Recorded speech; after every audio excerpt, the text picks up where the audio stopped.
Hello guys, let's discuss about what is a way to resolve a dispute if our industrial disputes arising between a worker and its employer. What are their provisions and what are the legal objective and legal procedure to resolve such disputes. So hello guys, I am Kartikeya Hundet in a team of LEXIS and Company as an intern. So the purpose behind this video is to understand one of the basic concept and important concept given under the labor's laws, which is collective bargaining is an instrument and a method to be used to resolve a dispute arising between two parties, which is employer and employees, which works in a industries on a negotiable amicable solution can be found from this type of mechanism method to resolve our disputes. So guys, what does this collective bargaining means concept aiming for, why this concept comes into force, and what are its objective to helps in resolving our disputes, and what are the various other laws which regulates the collective bargaining in India and legality and process of collective bargaining in India. So in this video we discuss all about the concept and aim of the collective bargaining and what are its objectives. So first we understand what is the meaning and definition of collective bargaining. The term collective bargaining simply means negotiation. इसका मतलब होता है एक negotiation कर रहे हैं दो parties बैठ के एक साथ एक मीटिंग एक अरेंज करते हैं दोनों पार्टी, एक पार्टी रहती है एम्प्लॉयर और एम्प्लॉई, वो किसी एक मुद्दे के ऊपर जिनको या बहुत सारे इश्यूज के ऊपर डिस्कशन करते हैं. जैसे कि एक फैक्ट्री है, लेदर फैक्ट्री, उसमें एम्प्लॉयर्स मतलब जो काम कर रहे हैं, लेबर है वहाँ पर काम कर रही है, और जो एम्प्लॉयर है उनने कह दिया कि अब आज से रात से 12 बजे से 6 बजे तक जो नाइट ड्यूटी करेंगे उनके लिए हम उनकी 50 रुपीज़ जो उनके मिलते हैं एक्स्ट्रा मनीज, वो हम उनको कट कर रहे हैं, क्योंकि वहाँ पे इंडस्ट्रीज, लेदर इंडस्ट्री अभी इतना डेवलप नहीं हो रही है. तो इस पे उनको लेबर जो रात में कर रहे हैं वो स्ट्राइक कर दिए. उन्होंने बोला कि हमें नहीं करना, हमें इस पर डिस्प्यूट है, इस बोले वो बोले हैं स्ट्राइक करेंगे.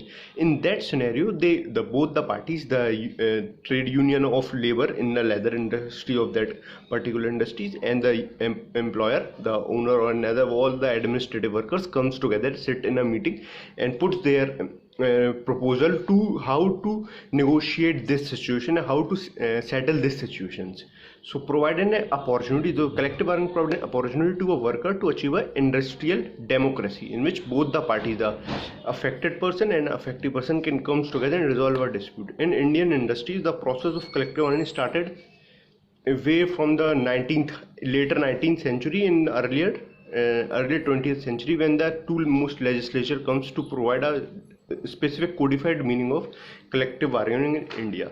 So the Industrial Dispute Act, the Trade Union Act, Standing Order, and the Constitution. The Constitution is foremost and apex law governing in India. So now we discuss what are the legality and of collective bargaining, and the definitions according to International Labour Organization defines that the collective bargaining is a negotiations about working conditions and a term of employment between an employees or a group of employer or more than one or more employer organizations. On the other hand, they are representative with reaching an agreement from a resolution of such dispute. So aim and objective of this concept is to make a balance and provide a resolution, amicable resolution, legitimate the expectations. If are in dispute out, they have to be settled by settlement between those two parties only. It is a means of regulating wages and condition of services in our industries. It is also the collective bargainings provide a means of regulations of labor management relations between a employer and employees. So it also helps in creating a relationship between the employer and both the parties who work in the industries. So now understand the legality of the collective bargaining in India. So first we understand the Constitution of India, which gives an apex and what are its rules related to collective bargaining. Industrial Dispute Act, we talks about section 18 and 19, the Trade Union Act of 1982 and the Industrial Employment Act. But both these three acts are now consolidated in a new code which comes in 2020, which regulates all such concept of collective bargaining now. But in this video, in this term, I am only talking about what are the specific sections of these regulations are talked prior to 2020. So guys, I hope you like this video. In the next video, we discuss more about the understanding of collective bargaining and understand more about it. Thank you guys for watching this.